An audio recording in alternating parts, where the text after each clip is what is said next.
I can't sleep. Not now. It was finally time for the rite of passage for Becky, my oldest. She had just turned 10, and I told her it was okay to have her friends over for a night. There were a few ground rules, of course. Everyone needed to be upstairs ready for bed by 9, and then asleep by 10. No boys allowed, no scary movies, and no shenanigans. I figured it wouldn't be anything different from a typical sleepover. But the next morning, when I went to wake them, Becky was not responding. "Come on now. We have to go to your Uncle Tyler's," I insisted. But still nothing happened. At first I thought it was just her being stubborn. But after I went to get my husband Daniel to wake her up, and there was still no response, I quickly called 911. As I returned from the phone call, I turned to the other girls for some sort of explanation. "Not sure." She did said that she was really tired though, one girl named Jessica said. "Is she dead?" Susan asked. We had checked every 5 minutes to make sure her breathing didn't stop, and when EMT got there, we confirmed that she was basically in a deep coma. We should get her to the hospital and perform a CAT scan immediately if possible, one paramedic suggested. Together they lifted my comatose daughter from the floor of her room, and I watched helplessly as they took her away. The next 24 hours were a mother's worst nightmare. They ran test after test after test to see what might be wrong with her. The only thing I was thankful for was that she was asleep, until one of the nurses whispered how terrible it was that they had to keep poking and prodding her, and that Becky could feel everything. "You mean she can feel the pain?" I must have looked livid because they were trying to find an explanation, and although they did give one, I was still frustrated with them. She is in a sleep state like REM. It's not like going under anesthesia. Patients in comas feel pain all the time, one nurse told me. Daniel, meanwhile, had turned to the internet to find something that might explain this.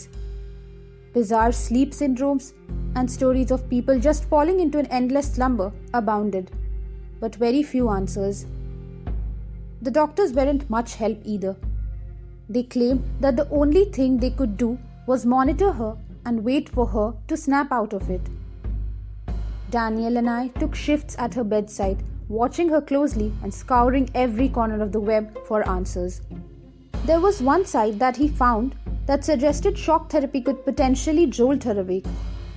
And after this third day, I was ready to try anything to get our little girl back. Of course, the hospital was against it. But as a parent, I had reached my breaking point. I needed to know why this had happened, and I needed it to get better. So we discharged her voluntarily and claimed we would monitor her with home health. Instead, Daniel and I concocted a strange ritual. We found the tools we needed to provide her body just enough of a kickstart from hardware stores and set up a makeshift OR in her room. I was the one to administer the shock, but nothing happened. And when I did it again, all I saw was her levels beginning to increase. It was a spark of hope that made me want to keep going forward. As the monitor spiked in activity, Daniel rushed to my side and pulled me away. Stop, it's not working," he said. I did my best to not burst into tears and then watched as the minute flatlined. No, not my baby, not like this," I screamed. I kept trying the makeshift paddles on her body, but it was too late. Our stupid mistake had cost our daughter her life. I went to bed that night despondent and angry.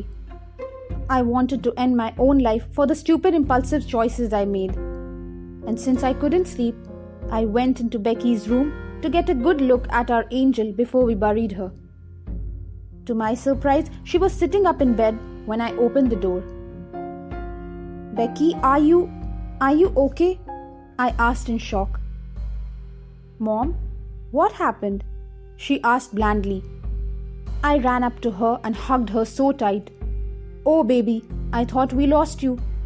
"Oh, thank God," I screamed as I held her and nearly refused to let her go.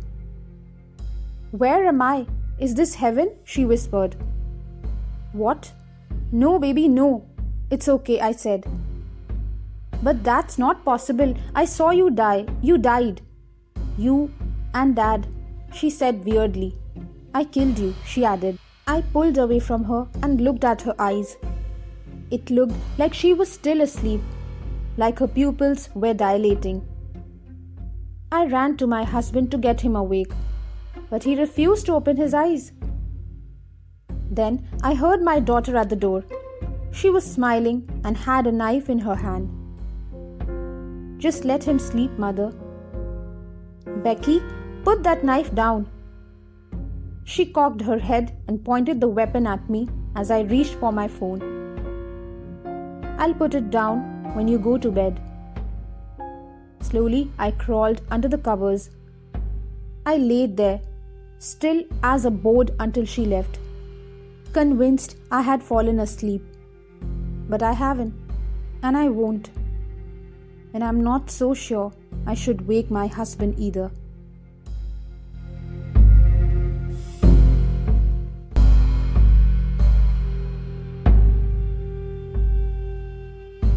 It's 5:23 p.m. on November 14th.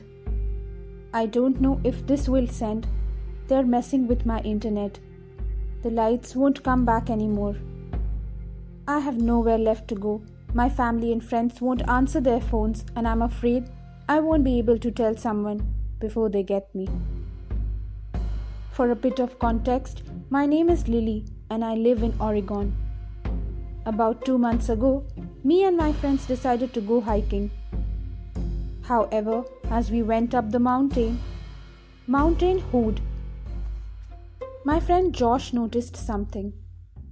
The trail split off into an area that I remembered was once blocked by trees.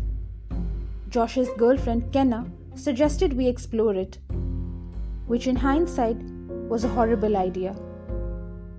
About 14 feet into the new trail, Kenna felt sick and turned back. Then Josh turned back, which left me and our other friend Harold. The forest just got darker and darker, and the sound of birds and wind just stopped. It was like someone put noise-cancelling headphones on me. I tried to ask Harold if the sound stopped for him too, but he wasn't there anymore. The farther I went in, the worse it got.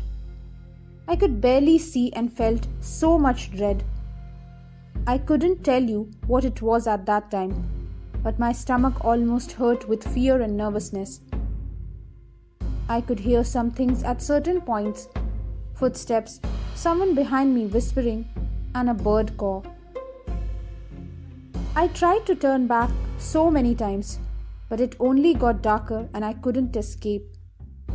When I could finally see light, it was moon in a clearing. I remember the grave that sat in the clearing and the person standing on it, knee-deep in muddy dirt. They looked like a child's drawing. Their hands were so long, and their legs were so skinny and broken. I almost threw up looking at them, looking at how black and blue covered their skin. Even telling it now makes me sick. Remembering their dirty blue hoodie and clumps of hair that looked like just glued to their scalp. I wish this was the only time I saw them. After I found the thing or person, I made my way out of the woods.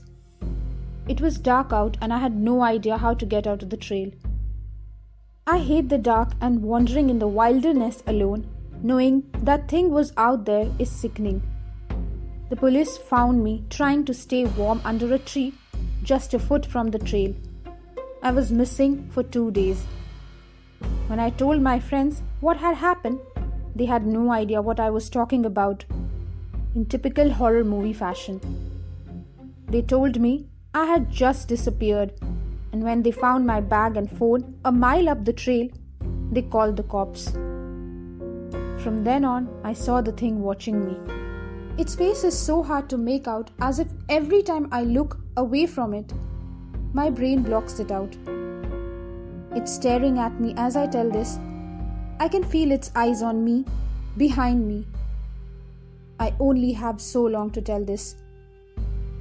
For about 2 weeks after my disappearance, my friends weren't the same. They'd go quiet in the middle of sentences or freeze doing something.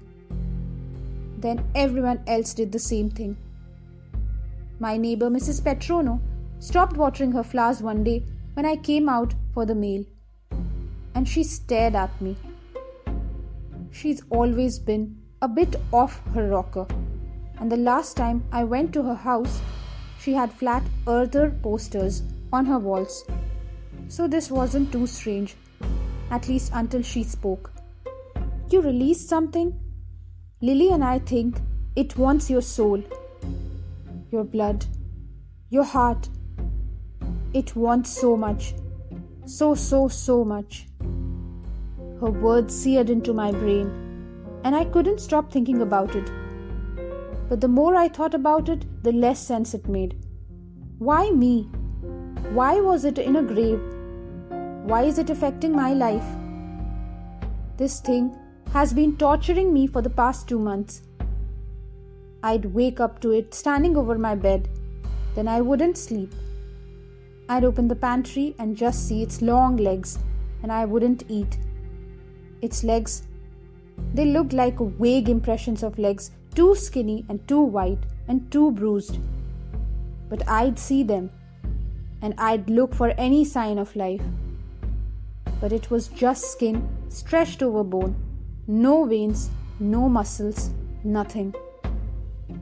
I'd see its hand cling onto the pole that holds up to my shower curtain. It'd just hold on, and I'd wait for it to grab me.